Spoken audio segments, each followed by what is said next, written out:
Yeah, and there's definitely a lot of price gouging going on because of Yeah. the situation, and it's very unethical. And I mean, there's laws against this because yeah, Newsom has declared this a state of emergency relating to the fires. That includes a ban on price gouging, which also includes rents. So whether it's midterm, short term, long term, you're not allowed to raise your rents more than 10%.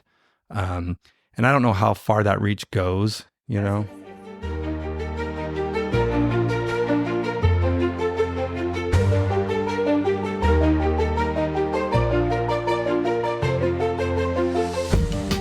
Welcome back to The Broke Billionaires, where we document our daily struggles in building wealth while raising a young family. Join us as we talk creative wealth building for everyday people and couples that are struggling in a down economy. I'm Lauren. And I'm Joshua Masari, and we'll be your hosts.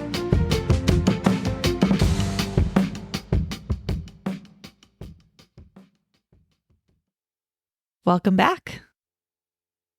Welcome back. Here we are again. It's been a heavy week. It seems to be a lot of heavy weeks lately. Yeah, this one particularly heavy. We're coming off a week from the LA fires, and our hearts just go out to all these families that have lost so much, friends of friends, and just our hearts are with you, and pray that you can have some sort of peace during this time. Yeah, it's been a really tough week for Southern California, and especially North LA, where all these fires are taking place. There's been tens of thousands of people displaced from their homes, just completely lost everything.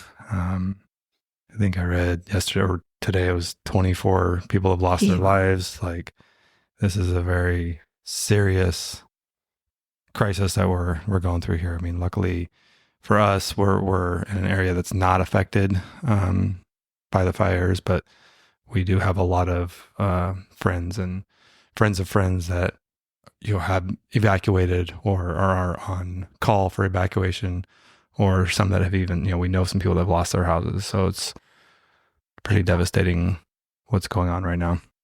Yeah. So that is what's going on in California right now. But it's the way the community is coming together and everybody's kind of coming together to help with this is nice to see. I don't know why it takes something like this to get everybody to get along and come together, but that it's like that seems to be how it is. Quote from Mr. Rogers, in the time of an emergency, look for the helpers. And I feel like that is one thing that is so beautiful that comes out of such a tragic event, is there are so many people coming together, so many people that we know that are just organizing just amazing donations and like curated donations and hand delivering them to people, and just really going above and beyond. And it's really, really beautiful to see in such a devastating time. Yeah, absolutely. Well, we're going to get into that today. But first, we're going to kind of do some personal updates on things that we have going on. And then we'll get into the topic today, which centers a lot around the fires going on and some of the things that come out of that. So one of the big updates for us, I know we've talked about it in the past, was the current project that we have, current project house that we're finishing up. We're nearly complete. So close. So close. Like so the close. inside is working on the staircase, and that's pretty much it. Everything else is like real minor, some minor corrections from the inspector on just little plumbing things, that nothing big. There's some electrical corrections and nothing major. All the major stuff's done. Once the staircase is complete, and it's going to be a really cool staircase, so we're very excited about getting this done and seeing how it comes out. But once that's done, the inside is done. Yeah. The outside still has a little work. We have we finally got the bifold window installed recently, and no more. What board was that? Just a plywood that was in front of our it was so dark kitchen sink. But anyway, the project's almost complete. We got a contractor finishing up a counter on the outside, and then paint and we're done, landscaping in the front. And that's done. Yeah, so we're we've got this property that's it's already, we've got some pictures of what's completed. We've already got it listed as available coming in February. So we're excited to get this one wrapped up and get a family in here and move on to whatever's next, I guess. Yeah.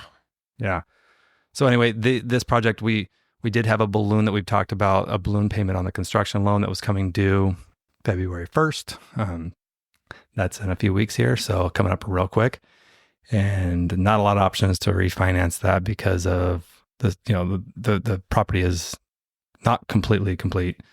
And so having to get another hard money loan, or the other thing is refinancing into a longer term debt, which is the goal.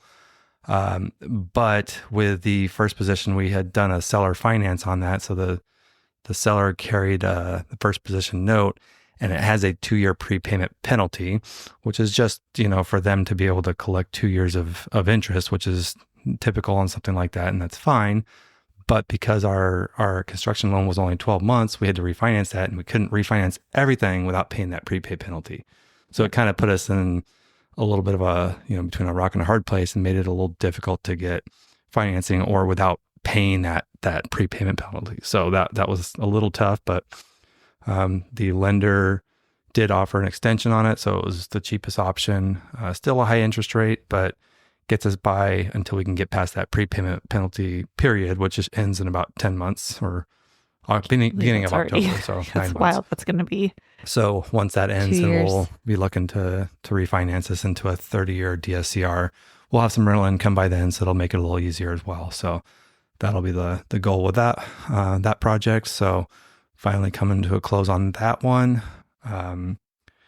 And then we had a few more applicants come in this week on the apartment building. I believe there's 2 more approved applicants. They're just waiting on move-in on those. So that's good because that one's starting to finally fill up now that we're kind of getting towards the end of winter, or at least halfway through it, I guess. So that was some positive news on that as well. Yep.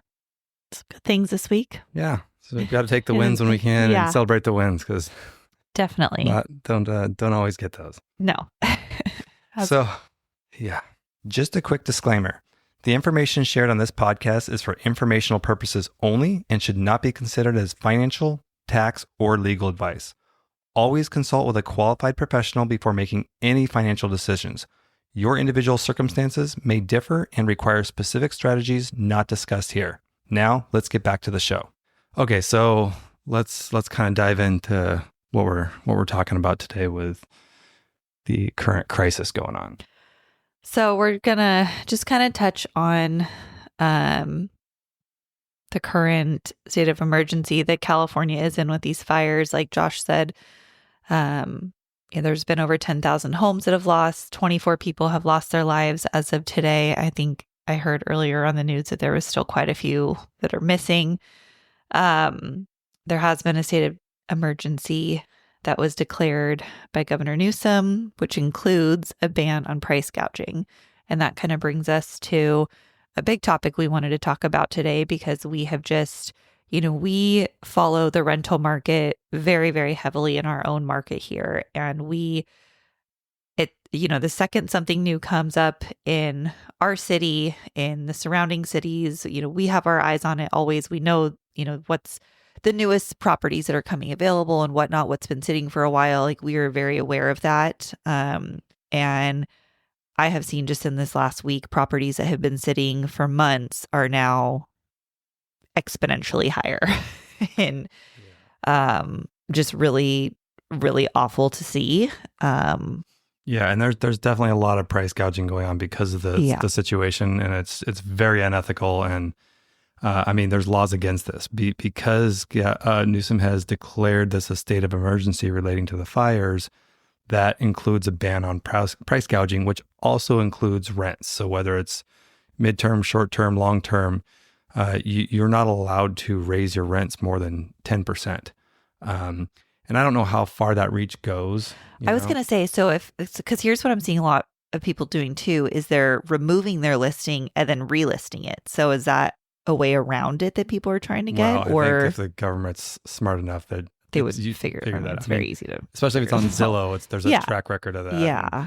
But is that maybe what they're trying to do? Like get around it in that sense versus like just an increase? I don't think so. I think people are just aren't thinking about the consequences right now. But I mean, one, it's just really unethical. It's completely unethical. You got people that are just have been displaced, completely Awful. lost everything that they It's own. sick. They've got nowhere to go. They're getting put into whatever hotel has a room for their family. And insurance companies are scrambling with all these placement providers trying to find homes for these people. They're going to need a home for 1 to 2 years while they're getting rebuilt. So, with all these prices just getting skyrocketed, it's very unethical. And again, there are laws against this. So people are going to be, paying the consequences of doing that. We're in Orange County, so we're about 50 miles, like 45 to 50 miles from the nearest fire. Well, I guess Hollywood had a fire too, so it was maybe like 35 miles. Yeah. So we're quite a ways removed from the actual fires, but because of the housing crisis here before the fire, now there's 10,000 homes all of a sudden just disappeared, and those families got to go somewhere. So we've already had a housing issue, and now it just got 10 times worse. 10,000 families worse.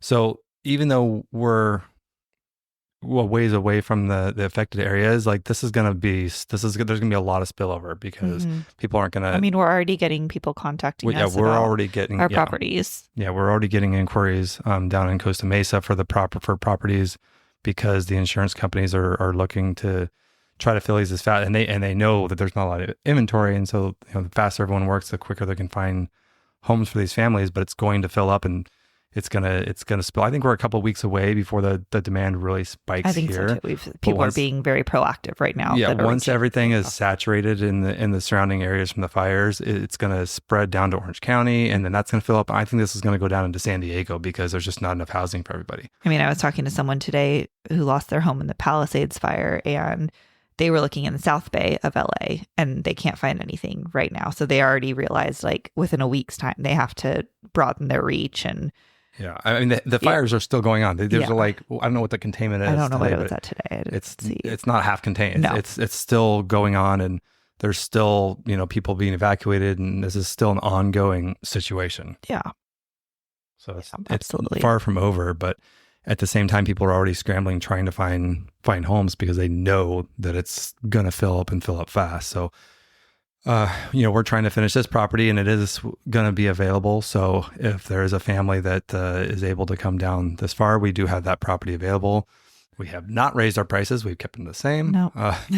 We will not. We're actually lowering our price because the house isn't complete yet. So because people need housing now, we are actually willing to rent it as is, being the inside's done, but the outside hasn't been painted. The landscaping hasn't been done. It's pretty minor stuff, but we are willing to rent it that way and offer a discount on it. So just because these families are going to need immediate placement. Yeah. So if you do have a property that you're renting out, be ethical about it. Be part of the solution, not the problem, and not the time to be greedy or trying to make extra dollars, because we're sadly seeing a lot of that. Yeah, like I was reading an article on a home in Bel Air that got relisted right after the fire. Like I think got listed last weekend at an 86% increase from what it was priced at before. Absolutely insane. So people out there definitely trying to take advantage of this, and again, there are laws against this. So people are going to pay the repercussions for their actions. I don't know all the ins and outs of that laws and how far. Like, does it come down to Orange County? Does it not? But obviously, people are being placed down here. Yeah.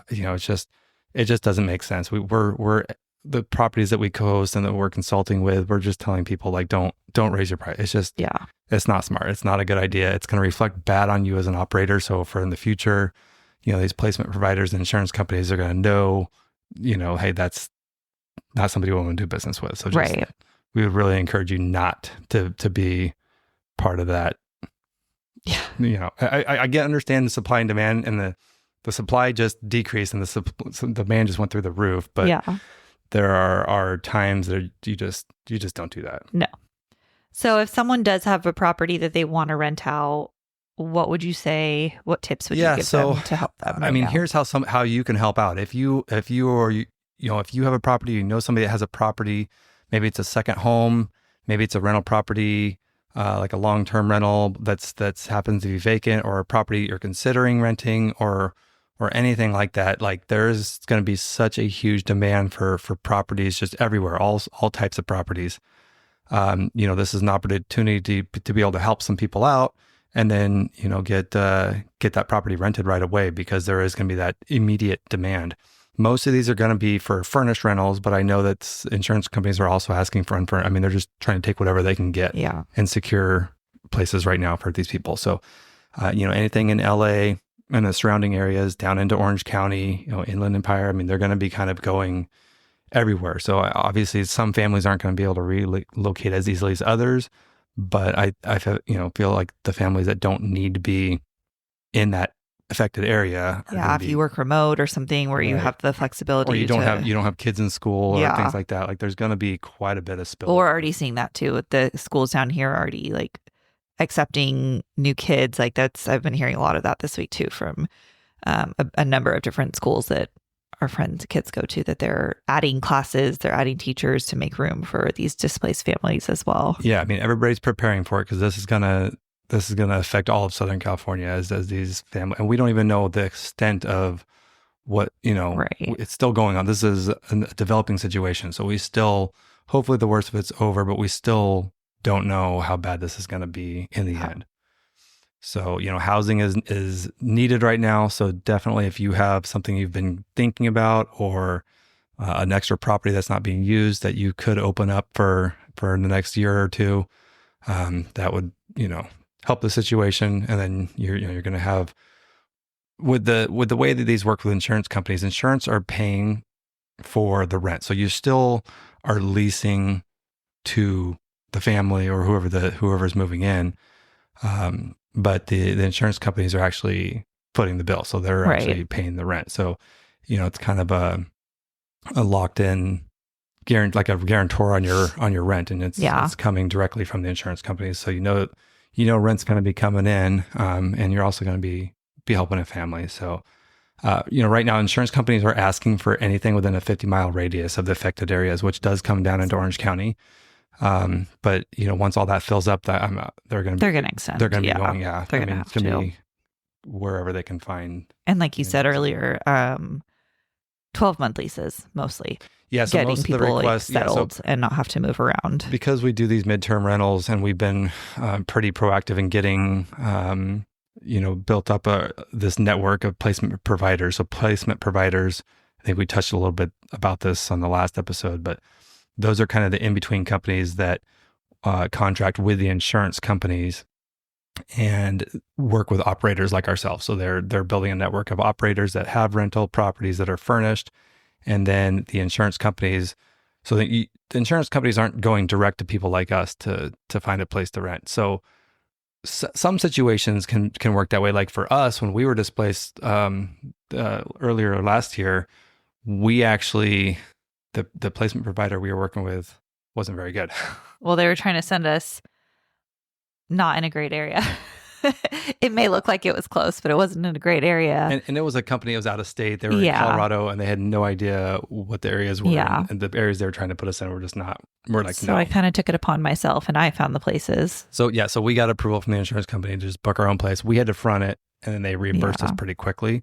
But typically in most situations, it comes directly from the insurance company. And then they're just sending the check on a monthly basis or depositing the money, however that's done. So that's typically how it would work in a normal situation. What we're seeing is 12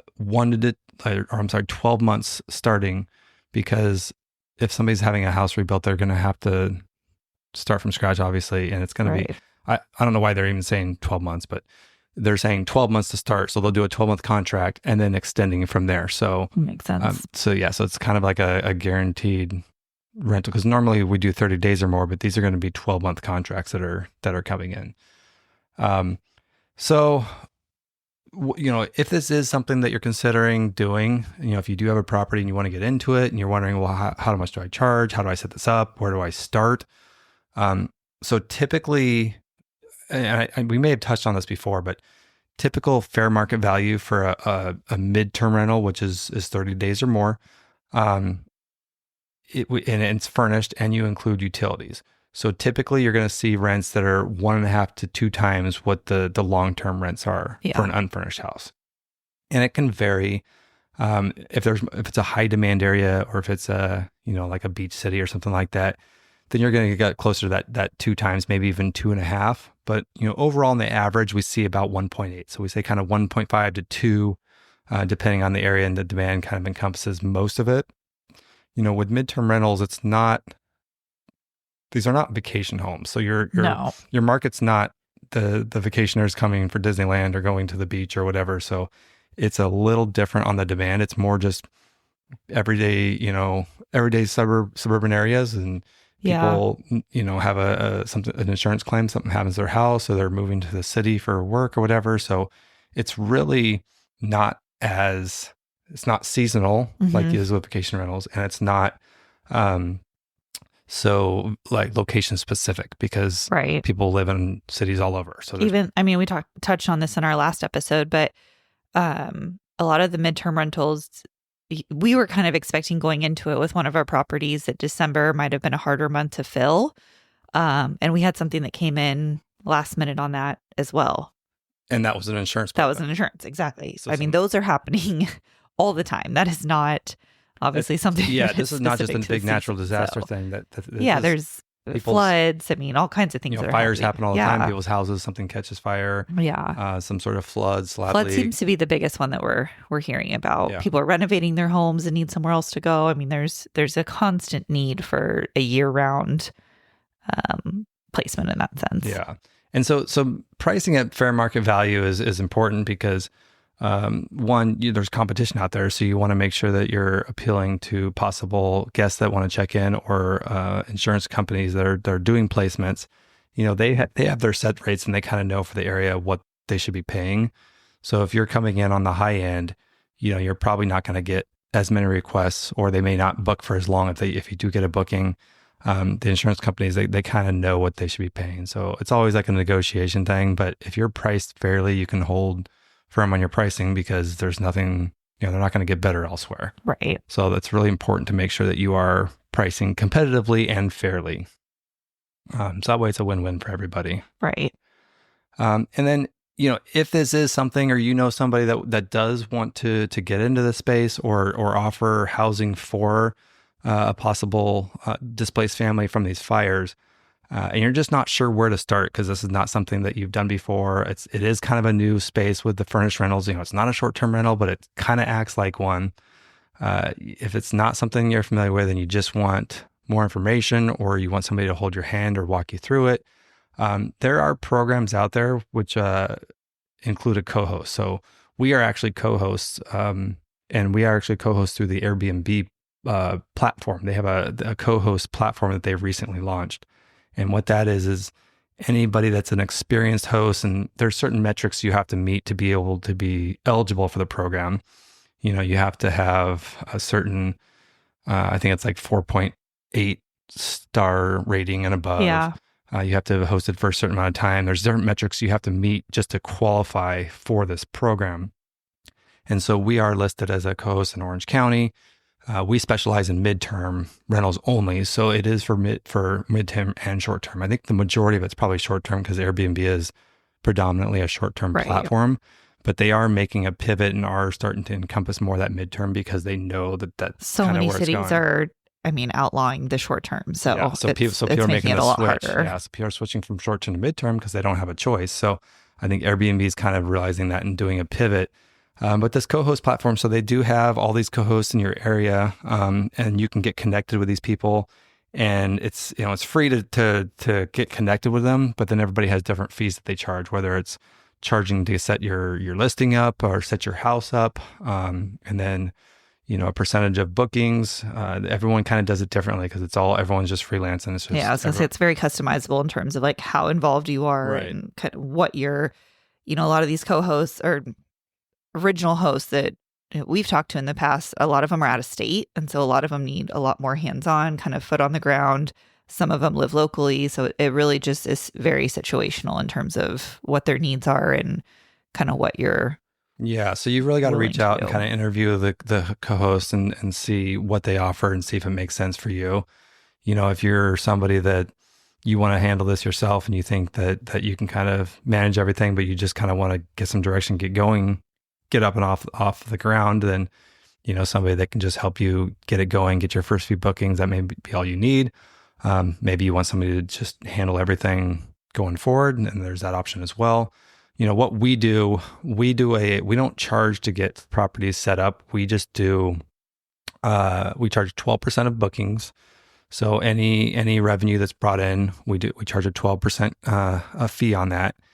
And we do a 12-month contract. So the reason we do that is because we don't charge setup. So some people might charge, $500 to set up your listing and $1,500 to set up the house and all that. We don't charge for all that. We just help guide you through everything. And then we just charge a 12-month minimum on the contract to make sure that we're making back for our time. And so that's how we do it. And then we give all the tools and all the procedures and processes and everything, and we show everybody everything that we do. So that way, if they want to take over themselves at the end of the 12 months, they've got everything that they need to be able to do that successfully. And then they're just kind of flying on their own. If they want to keep extending, that's up to them as well. We can continue on, or we can just end at the 12 months. Right. Absolutely. Hey guys, if you're finding value or just want to follow along on our journey, make sure to hit that like button and subscribe. That would help us tremendously. You can also follow us on Instagram at The Broke Millionaires and be sure to share with your friends. Now let's get back to the show. So kind of jumping into some tips on making your midterm rental stand out. These are just some of the things that we've kind of found have been really beneficial and really good feedback that we've gotten. First, making sure that you are competitively priced. Use Airbnb, use VRBO, use Furnish Finder for comps to see kind of what the going rate is in your market and just be competitive. I think that it's always not alarming, but you're going to stand out if you're too low or overly priced, wouldn't you say? Well, yeah, if you're too low, you're going to get too many bookings and you're going to be kind of stuck with it. Right. And then it's a lot harder. You're obviously under market, which is, you don't want to do that. I think in any new listing, it's going to be, we've done the same thing where we've kind of adjusted. Yeah, you kind of have to see on how much demand you get. But I feel like we're usually pretty spot on because we do quite a bit of research on the front end, comping the property, looking at everything that's out there and really kind of. And we watch it for a while too. We don't just do it immediately before we list it. Like we plan this out. Yeah, we usually start on we kind of try to be between the middle and the high end where, we don't want to come in real low because then you get a bunch of bookings and then you're just way low and you're stuck with all those bookings. But we do a good job also of making our product better than what's out there. So, with the interior design, the renovations we do, just the amenities that we have and the way we have it stocked, we do a really good job of building value in our listings. So I think we're able to get a higher rate because of that. And, it's still going to be a little bit of trial and error, but we usually hit it on the nail pretty good, I think. Yeah. There's still been those months though, where it's like, we're getting close to having a month that's empty and we don't have a booking and someone will reach out and they're, lowballing us quite a bit. And we're like, oh, is it better to just like take it versus having nothing? But every time that's happened, we've had someone come in and pay full asking for it. Because what happens is on these midterm rentals, that having the future bookings is nice. And we get with our studios, those are usually booked about 4 to 6 months in advance, almost at all times. But with the larger houses, like 3, 4, 5 bedrooms, that's not, especially in the wintertime, you don't have as much people moving around for work or for, people aren't doing renovations. So then you start relying more on, the insurance placements, and those don't come in till last minute. So sometimes those come last minute. Sometimes those come in the day before. We've had a couple asking day of, like, can we move in today? So yeah, the last one when we had a vacancy for December, because December is a hard month to fill because nobody's, companies aren't putting employees anywhere during that month. People aren't traveling. People aren't really doing anything. So really, it's, if you don't have something locked in, it's really going to be an insurance placement. And I think we had 4 or 5 requests all in 1 week. Like as soon as it was vacant, it was like 4 or 5 requests that came in all at once. There was a lot. Yeah. So, you kind of get those last minute bookings on those for sure. Next thing I would say is professional photos are really in the big scheme of things, a very small investment, but make such a big difference, a much Huge. bigger impact in terms of just how your property is showing across these platforms. And you talk about standing out like against the Yeah. competition, because a lot of people don't do Oh professional my photos. gosh, yeah. And you can tell because it's just dimly lit. It's dark. It's not. We just recently did the professional photos Yeah. also. Like we Well, tried to make the best of. We never had a chance. We filled it so fast. Yeah, we didn't have a chance. And it took any us, openings. It took us, well, we filled it, May? That property was it April or May? It was April. Like So, the end of April, yeah. end of April. And we just got photos like a month ago because it was. We had like a week gap in between that we were like, okay, we need to get the photos done. Huge difference, yeah. Yeah, it just elevates the property and really makes you stand And it out. makes it look so much brighter. You know, they Yeah. they edit the photos and they'll put like, I think they put like a fire in our fire pit because it wasn't turned on at the time. They did. You know, little things like that. But they do brighten it up so that the lighting's better and it definitely looks different now. Yeah. Like if you look at our old It's listing fresher. next to this one, it's like night and day difference on how Well, much better the difference between an iPhone camera and a professional camera. Let's be the iPhone is pretty good. It's pretty good, but it doesn't do the same as a true professional. It's like photo. taking a photo on your what is the flip phone, the Razor versus the iPhone. It's that kind of difference. The Razor. But yeah, spending $300, $400 on photos is a worthy investment because you will make your money back on less vacancy and be able to charge higher just because you're standing out against everything else out there. Mm-hmm. Definitely, for sure. Absolutely. What else would you say is important? I think there's a lot of things. You know, we can't go into everything because we'd be here all day. Yeah. Or all night. We also don't want to give away all of our secrets, but some of the big things that we do, I would say interior design. That's your department. Yeah. So I take that one over. You do a good job of making it, trendy, but on a budget. So we're not spending a lot of money on furniture and interior design. Is that the nicest compliment that I've been on a budget? You don't say that often. Yeah, it took you a while to get there, but we finally got you there. So when no, that's not true. I'm actually very I love to find a deal. I don't like paying full price for anything. No, but regardless, you like that tile that's $15 a square foot. But I do. So okay, so I love a high end look, but I will always find my inspiration and then go try to find something as closely matched to that as at the lowest price possible. And I think that's really key is we're not putting $15, pieces of tile in our bathrooms. Or we're putting the stuff that looks like it. But it looks like it. And I think that's a big, but we also still want it to be things that are neutral. We want it to be something that is, a little bit, I wouldn't say too trendy. We like it to be timeless, not something we're going to have to be redoing all the time. And also we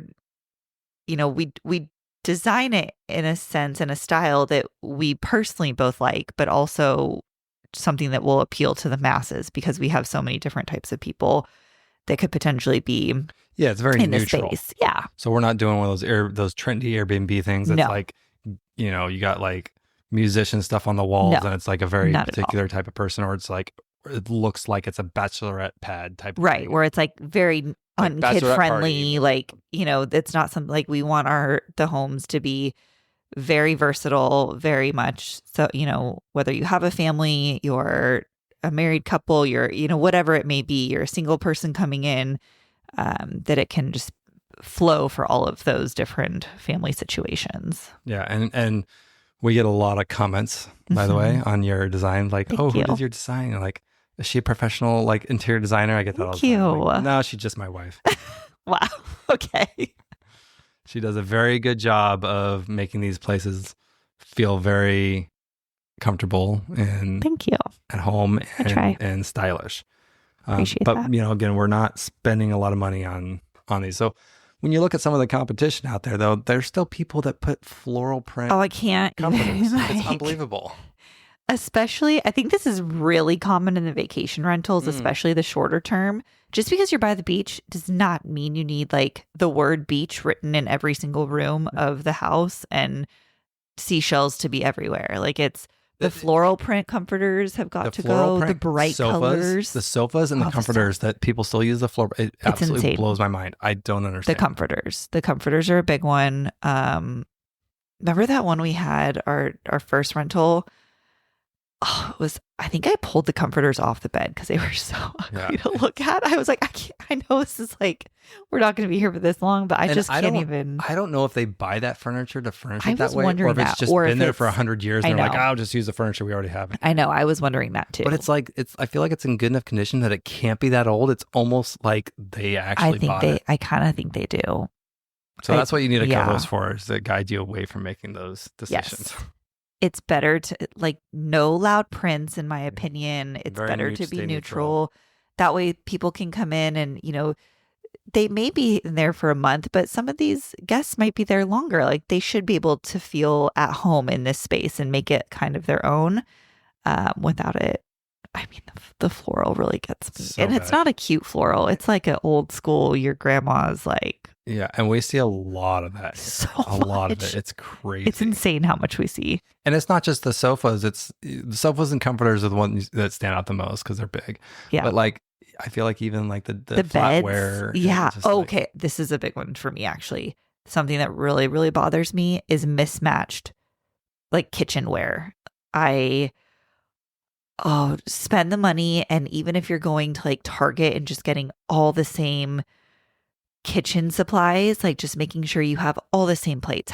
We do Crate and Barrel for ours because we know that it's, pieces that they have for long periods of time. So if something breaks, we can replace it easily. We have a professional discount we get with them, so that helps as well. And again, everything's very neutral, but I cannot stand going into a house and it's like mismatched silverware, plates and bowls and mugs and like nothing. It's like you literally, I don't know if you went to a flea market to like, just went to Goodwill or a flea market or just had all the leftover stuff they didn't want in their house and just threw it in here. But it's like one of this one of that one it's so crazy to me. And I think actually that's another one that actually we were going to say too, is I'm like a psycho about having a well-stocked kitchen. And that's actually something we get complimented on a lot, is how well stocked our kitchen is. And the reason that's so important to me is we did a weekend away for Josh's 40th birthday on Balboa, and we had this really cool house. But I remember walking in, and every time we go to a rental or any kind of Airbnb, I love to cook. So I am always like, oh gosh, what are they going to have in the kitchen? Like, do I need to bring things? Like, am I going to be unprepared? What am I going to be able to cook? And we walked into this kitchen and it was like a dream. I mean, there was nothing that I looked around that I was like, oh, I need that. They had everything perfectly stocked. And so that has really kind of stayed with me. And I make sure that all of our properties are fully stocked like that. I don't want people to be looking for things, needing for things. We want it to be as homey and as easy as possible. Yeah. So we do like, we make sure we have enough sets of everything for the amount of people that the house holds. Because so that you've got plates for everybody. We make sure that you've got, all the utensils, coffee mugs, wine glasses. You have servingware. You have, barware. You have things to open bottles openers, of. Yes. Bottle openers. Yeah, all this stuff. So you shouldn't have not even just basic cooking utensils. Like we try to have like everything you fully would have at home. Stocked. Yeah, exactly. So when you come to one of our properties, you don't have to go get something because we don't have it. So it should be everything that you have at home. Like coffee. We start all of our guests off with coffee for our Nespresso maker. So we do an espresso, and all of our rentals have an espresso. So we're not cheaping out on the coffee. A lot of times it's like, there is nothing worse than showing up late to a rental, like late at night, and the next morning you just want a cup of coffee, and you don't drink coffee, so he doesn't get it. Not good here. But okay, anyone who drinks coffee knows you wake up in the morning and you just want a hot cup of coffee, and if you don't have some places we've been don't even provide coffee. Like, first of all, you're like, I'm sorry, what? Or no sugar, it's so annoying. Yeah. And I know you don't get it, but it is I know, so I understand annoying. the importance of it. I don't take advantage of it, or it doesn't bother me because I don't go through that. But, we do an espresso in all of our properties, and we also do a starter sleeve. So it comes with, 8 pods or whatever. So they're good for the first week. Yeah. They're set up with everything. We got creamers and sugar. We have all of that. Yeah. So just basic like cooking things for them if they need. Yeah. yeah, everybody, all the units have everything you need to make a meal. Yeah. So That's a big one. Yeah. You shouldn't be looking for salt and pepper. Like I can't stand that. Like, does Yeah, this and we house don't- have salt and pepper? So we do have just basics. Yeah. That's it. Salt and pepper and oil, and We do that's like pretty much it. oil. But all the cookware type stuff, Yes. we it's fully stocked and very very ready to go. Yeah. So another thing that we do in our properties, back to the comforters, we do brand new linens for every guest that checks in. That is a kind of a staple thing that we do, and not many people do that. So every guest, and this may not work for short-term rentals, but for mid-term rentals, Yeah, I think we've realized for short term it would be too high of a turnover. Yeah. So, our guests are turning over every 2 to 3 months. So buying sheets for each guest isn't that big of a deal. And we're not getting like the Egyptian cotton 12,000 count. Oh, I don't even know. Whatever. Some crazy, nice stuff, because we're just throwing away. But we don't even have 12,000. We don't 1,200 count probably. Yeah, I don't even know. So we do Amazon Basics. So we're just doing Amazon Basics, but they get a brand new duvet cover. Very budget friendly. So they got just a clean white duvet cover. They get sheets, pillowcases, all brand new, never used. So we tell everybody that. We actually advertise that in our listings. So that's built more value, because there's nothing worse than dirty sheets. Like, we've been to hotels that have blood on the sheet. Like, they're clean, but there's Oh, that was a stains. Nice hotel that had blood on the sheets. I think it was a Hyatt or something. No, it was in Maui.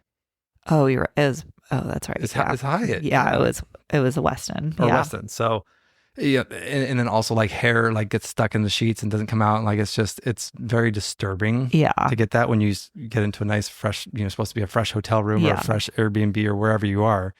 And we found out the hard way that it is very, very difficult to keep that stuff clean, especially when you have white linens.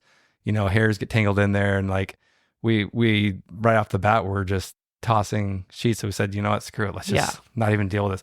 So here's the thing: we actually save money from our cleaning crew by not doing the linens. Yeah, that's true. I think the discount we get for not having to deal with linens almost pays for the linens themselves. I agree.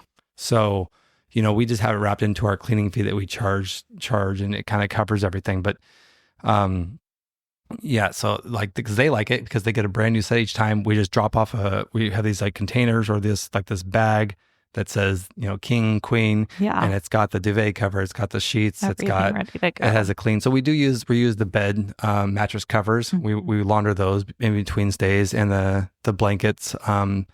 But we give this fresh bag to them. It has everything all ready to go, and it's all brand new, so they don't have to worry about, because that takes a lot of time if they're having to launder everything. They're having to stay for extra hours laundering everything, and they got make sure it's clean, and it's just not worth it. And we tell our guests too that they're welcome to take the sheets. Oh yeah, so we tell everybody, we encourage everybody to take it. So we let them know, hey, we're not reusing this. You're more than welcome to take them with you and use them on your own.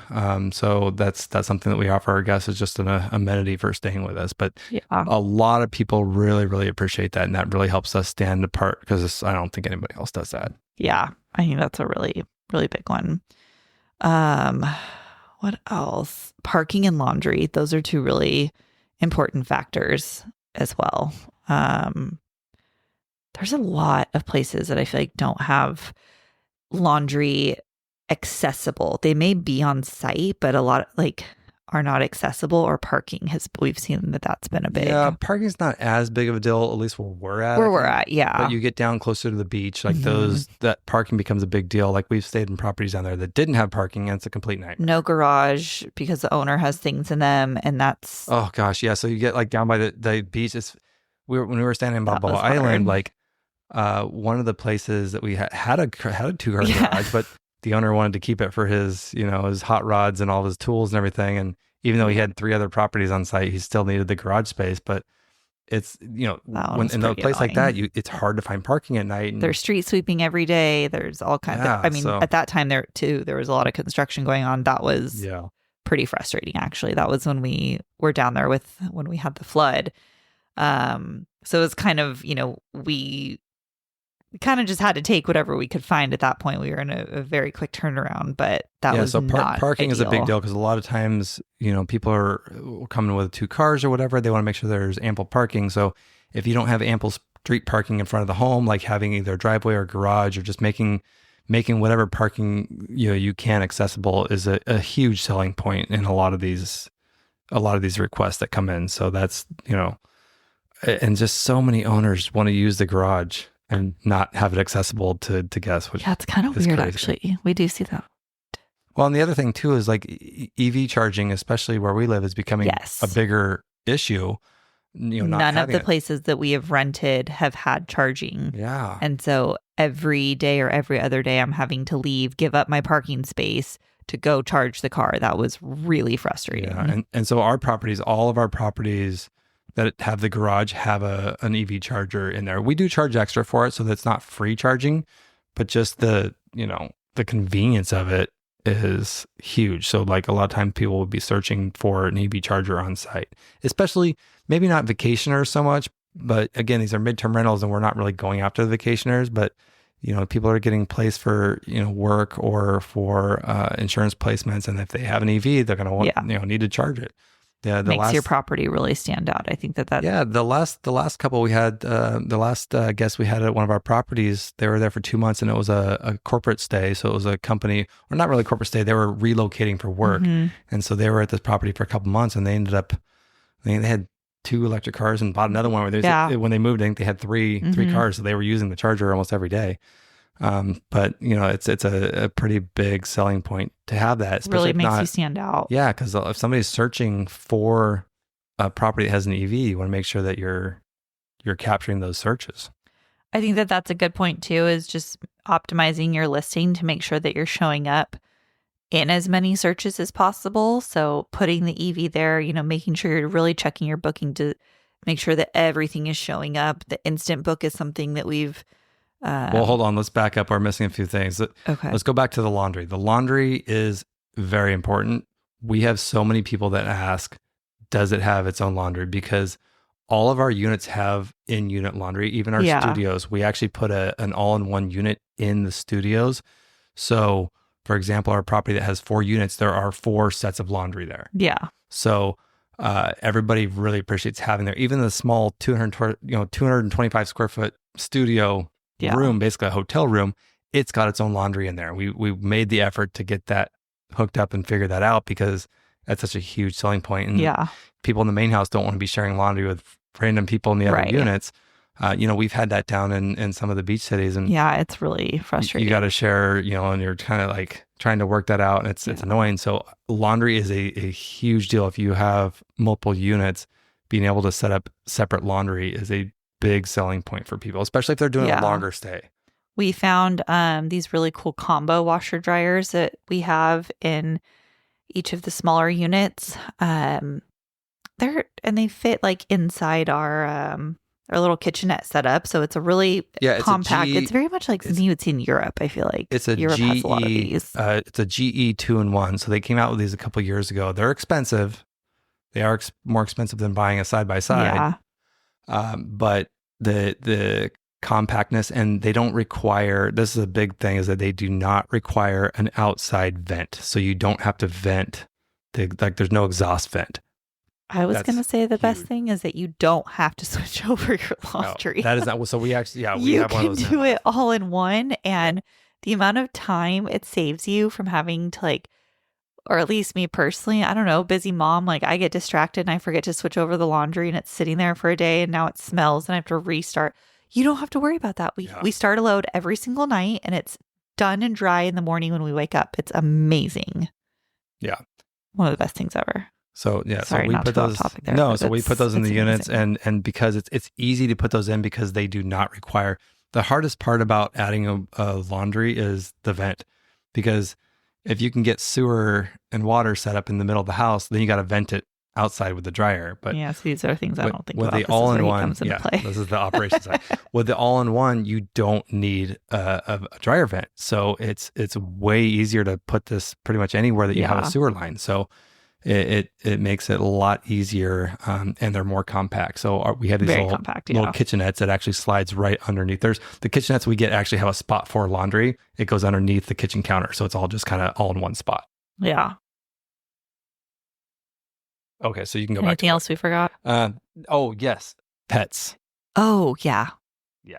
So pets are huge, huge, huge. So I would say with midterm rentals, you get a lot more families that are going somewhere for a longer period of time. And if they have a pet, they're bringing their pet with them. Yeah. You know, people are on vacation for a week, they're leaving their pet with, family or friend or boarding or whatever. But, you're going to have people have pets, they're going to need to bring them to the house. And I will say this is something that we really went back and forth on.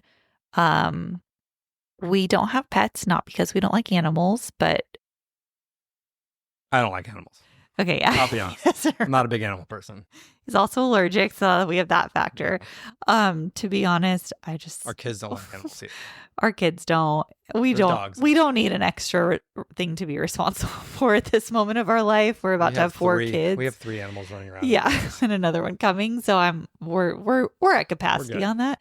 But we sat down and talked about this aspect of the rental for a while before we kind of decided what we wanted to do, because you do hear that pets can ruin a home, and the furniture, and what kind of pets are we allowing? Like we were trying to figure that out.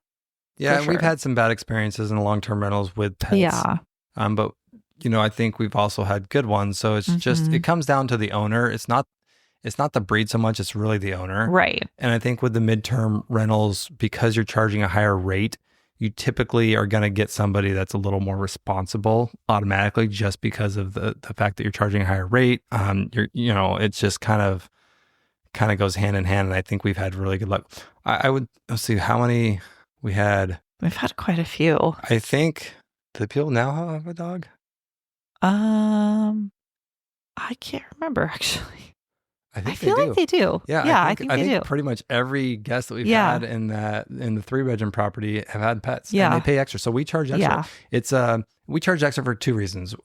One, they're still responsible for any damages that the pet causes, but there are extra cleaning. You gotta clean extra. There's cat hair or dog hair that's going to get underneath the beds and everywhere. Because he's allergic, we are extra sensitive to like what that environment is like afterwards. And so we really, there's nothing worse than when you walk into a house, and especially if you're not a dog person or an animal person, and you just smell that overwhelming smell of dog or cat. So and our houses don't. We're like very particular about that, making sure. Yes, that's what I was getting at. So we don't want to get to that point. Yeah. But just the pet dander, which is what causes the allergies. We like to be sensitive to that too. There's extra cleaning that's going to be involved with a pet, regardless of how clean you are or how well behaved you are, or your pets are with you. So there's that aspect to it, and then there's also the yard. So the dogs, going to the bathroom in the yard, and if the owners aren't picking up right away and cleaning, we have real grass in the back, and we have natural grass, so that it starts to get brown spots everywhere. Right. So there's gonna be those damages, but the extra $7 a day just helps cover the extra cleaning costs. And if it's not a full lawn replacement, we still have to pay to like have those little brown spots patched up. So the $7 a day covers that stuff. Right. I have had before, this was in one of the long-term rentals, we did have somebody that had some dogs that just destroyed. They didn't tell us they had dogs. No, they did. They did? But no, I think they did originally. They did. They paid an extra deposit. They knew at first. Yep. No, that was all agreed upon. Wasn't there someone that had a dog that didn't tell us? I swear there was. Not that I know of. I don't know about it. That we found out later. No, I feel. No. I don't know. Anyway, I knew about the dog. So they were responsible for it. They ended up paying $2,500 to replace the lawn because they didn't pick up after the dog and just destroyed it. So, and it was too far gone to be able to patch up. It was like more brown than green. Yeah.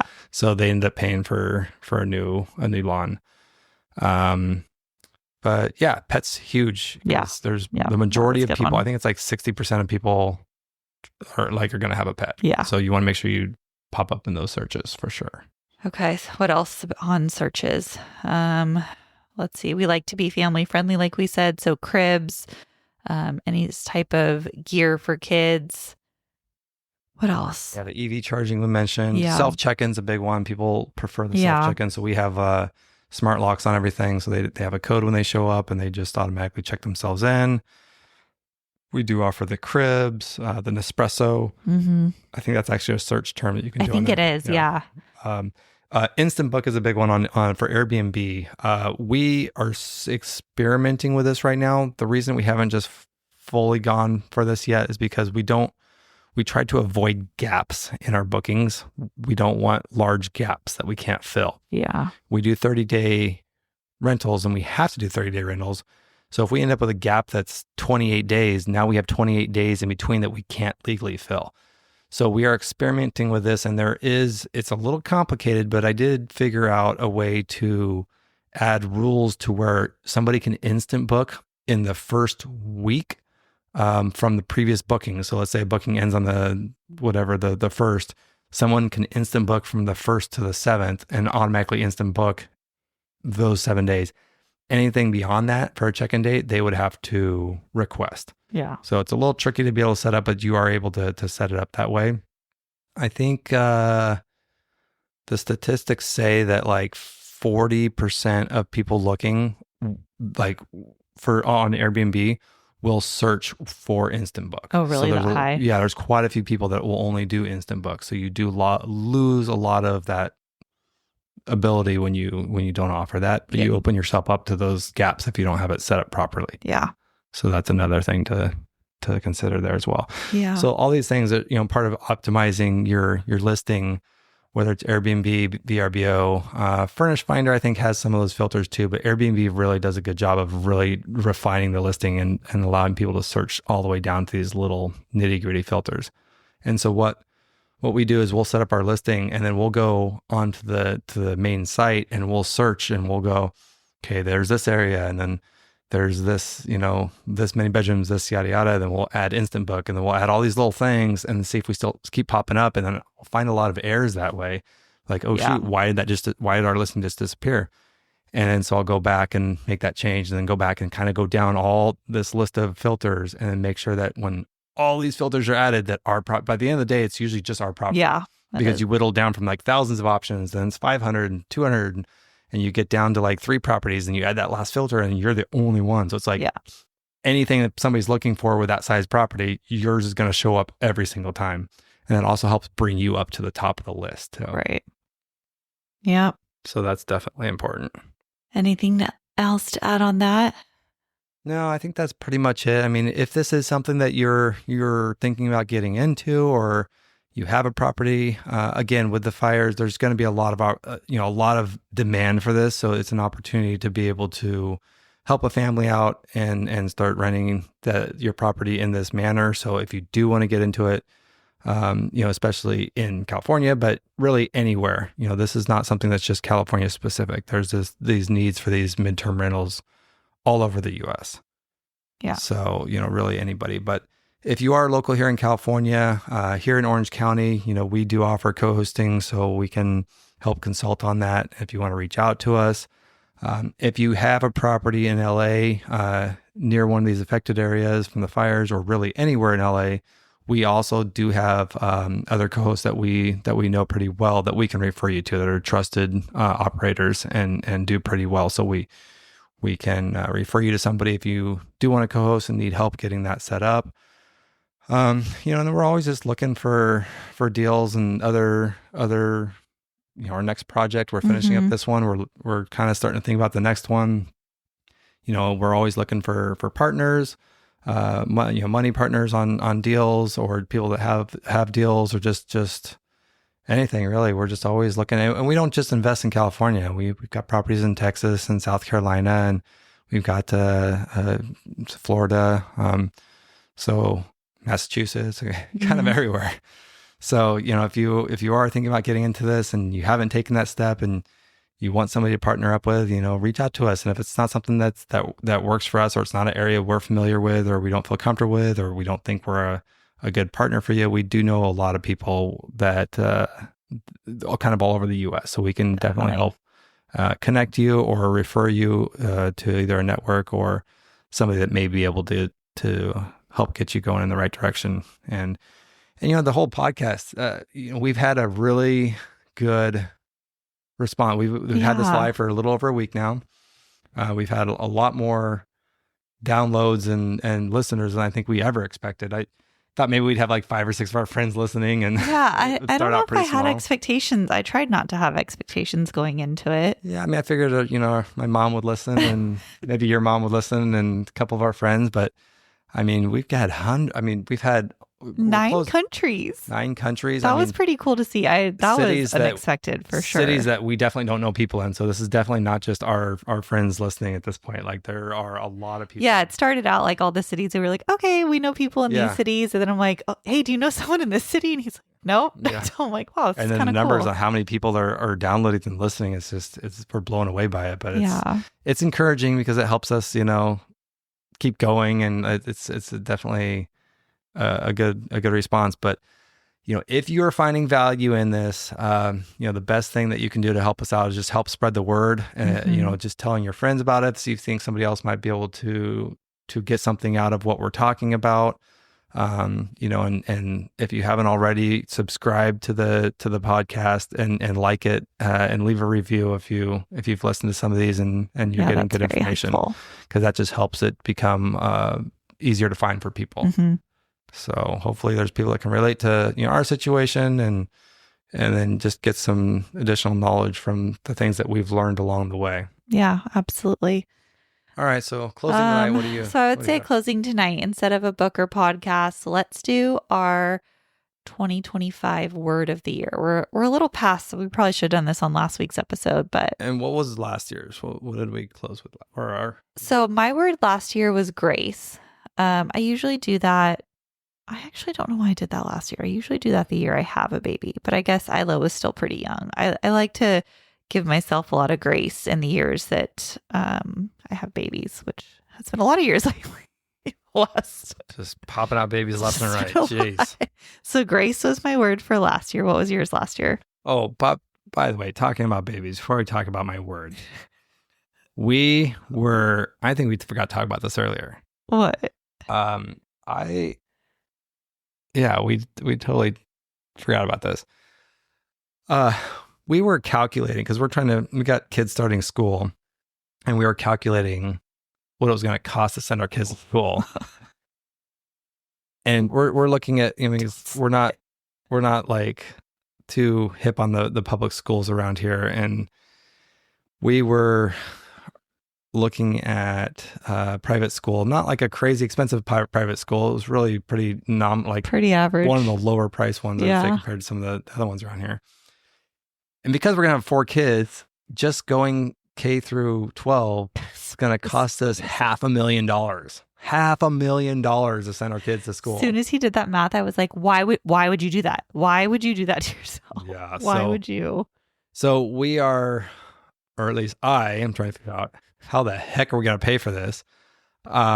Looking into ESA plans, which is an education savings account. Also 529 plans. And the 529 plan is, it's part of the IRS code, section 529. And we need to do a whole episode on. We'll probably do an episode once I figure this out. Yeah. But I'm looking at self-directed. So what I'm trying to figure out is, how can I get enough money into one of these accounts to buy a property and then have the cash flow from that property pay for each kid's school? Because there are self-directed accounts, but the self-directed ESAs, you can only put like $2,000 a year in. So that doesn't build up very fast. So we'll do an episode on when we get this. That's not where I thought you were going with that, but yeah, I thought you were going to say about the. What did we figure out yet? It's so late. I'm losing my words. Okay, we'll do another episode. $500,000 is too much money. That's not even college. It's ridiculous. Yeah. All right. So my word last year, I think, was perseverance, because we were just trying to get through the end of the year, and we made it to the end of the year. Things haven't gotten much better, but we've had a few wins so far. A couple. We're on the struggle bus still. Yeah, we're still on the struggle bus. But my word for this year is going to be harvest. And what I mean by that is just reaping what you sow. I feel like we've been doing a lot of sowing the last few years, like working on these houses, getting everything done, like building up 401k, like, I like that word. Obviously, like the business, like our print business has been down the last couple of years, and it's just been still working and still Okay, sewing. you've not Just gotten any slower in terms of haven't got. like the Yeah, work. Like, I'm still working just as much, just not yeah, making any money for it. it's a really fun Keeping place the to be lights in. on and just keeping the business going until things come back around. But I feel like because a lot of business didn't survive, Yeah. this one, hopefully we'll make it. But I feel like this is going to be a harvest year for us, and we're going to reap what we've been sowing. And so I Yeah. think, as the year progresses, things are going to get progressively better for us and turn around. And I think this will be, at least towards the end of the year, will definitely be a harvest year. I really like that word. I have two. So, towards the end of last year, I went to a Bible study, and this woman just asked if she could pray for me. And she, not knowing really much about our situation, immediately prayed for abundance. And that has kind of stuck with me. So, that's going to be my word for this year. And I struggled with that word because I don't want an abundance of problems. I'm really like Careful what you ask for. positive abundance, maybe. I don't know. I need to figure out exactly how I'm going to put this out there. But the other word I'm going to do is ease, because I think we have just had a lot of challenging years lately. And everything we do is never the easy way. And not that we're going to start, but I would like to just start having a little bit of ease those are my two. All right. Abundance and So ease. abundance, a harvest full of abundance Yes. in an easy manner. It's In an easy, positive manner. yes. Let's hope these things come to fruition, because that sounds Yeah. nice. I like that. All right. Anything else, or you ready for bed? No, this baby's moving all over the place. Yeah. I'm ready for bed. All right. I think it's time to call it. Yeah. All right, guys. That's it for tonight. Get out there and make it happen.